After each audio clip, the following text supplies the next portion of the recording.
Analisa Falas. Analisa Falas.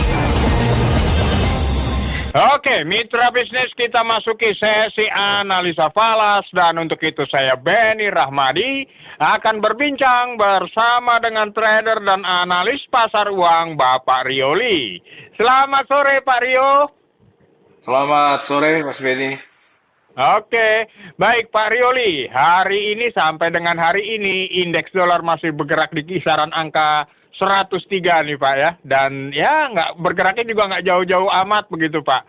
Kira-kira apa Pak faktor yang mendrive? Apakah memang market masih menantikan seperti apa keputusan The Fed khususnya terkait dengan suku bunga? Apakah mereka masih akan tahan atau justru mereka akan turunkan Pak? Ya, kalau kita lihat dari angka yang terjadi di minggu lalu, ada sedikit kenaikan tipis ya untuk dolar, terutama melalui angka dolar indeks. Itu saya mencatat penguatan sekitar 0,13% ya. Kalau angka segini sebenarnya boleh bisa dikatakan hampir tidak ada perubahan. Ya. Nah, walaupun di minggu ini dihiasi dengan pergerakan yang cenderung bolak-balik ya, jadi sempat naik, kemudian turun lagi, kemudian naik lagi. Nah, kalau saya melihat dari kondisi seperti ini, biasanya kalau kita bicara kepada karakteristik market, ada yang ditunggu. Ya, jadi confident pasar itu tertahan lah istilahnya. Nah, apa yang ditunggu, kalau saya melihat ada, karena minggu ini itu ada beberapa data dan juga event penting. Antara lain hari Kamis itu ada pengumuman suku bunga, kemudian ditambah lagi nanti hari Jumat ada non-farm payroll.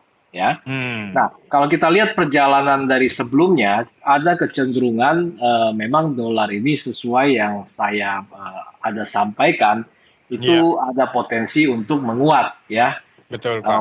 Namun untuk minggu lalu penguatannya tidak besar, tapi kalau kita lihat dari weekly itu sudah 1, 2, 3, 4 minggu berturut-turut itu memang terjadi kenaikan.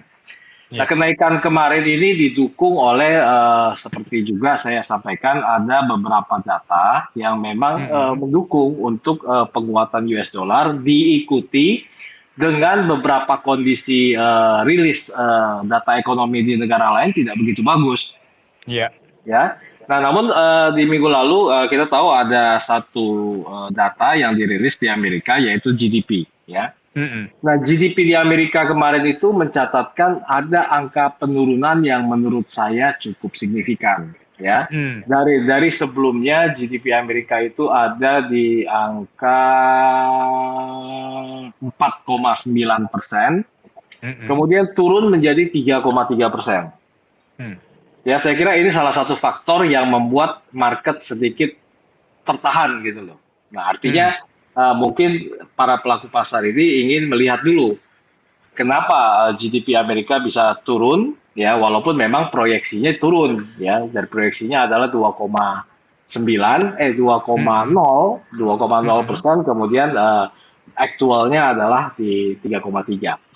Nah, kembali lagi, kalau saya secara pribadi melihat peta market saat ini, khususnya untuk mata uang, saya masih sama, Mas Benny, masih berkeyakinan bahwa potensi untuk US dollar ini masih akan menguat. Oke. Nah, sekarang pertanyaannya apa dasar-dasarnya?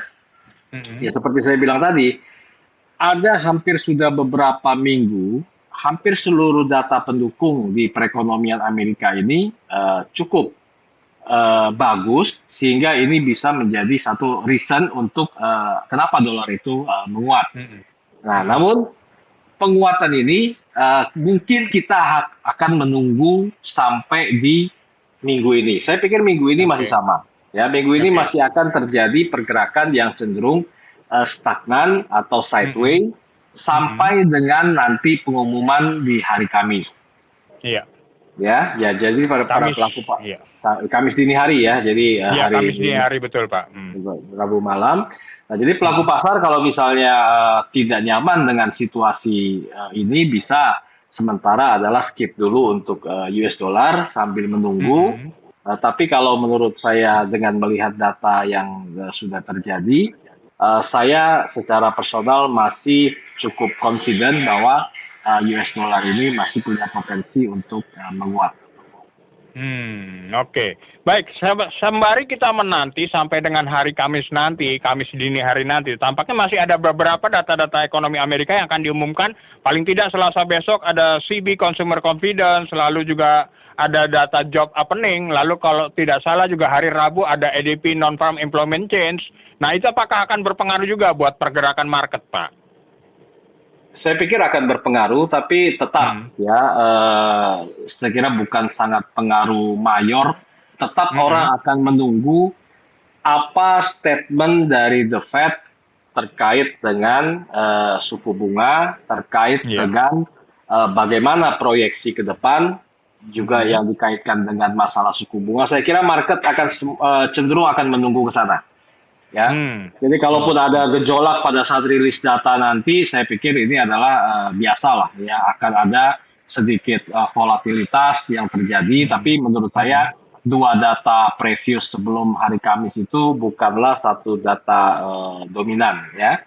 Nah, juga ada sedikit isu kecil yang mungkin bisa menjadi consider untuk diperhatikan, yaitu ada sedikit ketegangan di US, terutama di negara bagian Texas, ya. Jadi ada sedikit ketegangan di sana, terutama dari Partai Republik yang ya sampai ada sedikit desas-desus pemisahan Texas untuk berdiri sendiri dan lain sebagainya. Tapi ini sebatas bukan very hot issue, tapi ini bisa kalau eskalasinya meningkat bisa mungkin mengganggu ya apa yang saya sampaikan tadi. Tapi kalau kita lihat 1-2 hari ini berita ini tidak lagi mengemuka, nah saya pikir mungkin bisa kita sedikit abaikan. Tapi kalau misalnya kita memantau berita ini terus-menerus ada, karena 2 hari terakhir ini saya lihat berita ini ada bertengger ya. Nah kalau misalnya ini mulai reda, tidak ada pembahasan lagi, ya saya kira kita bisa sedikit abaikan.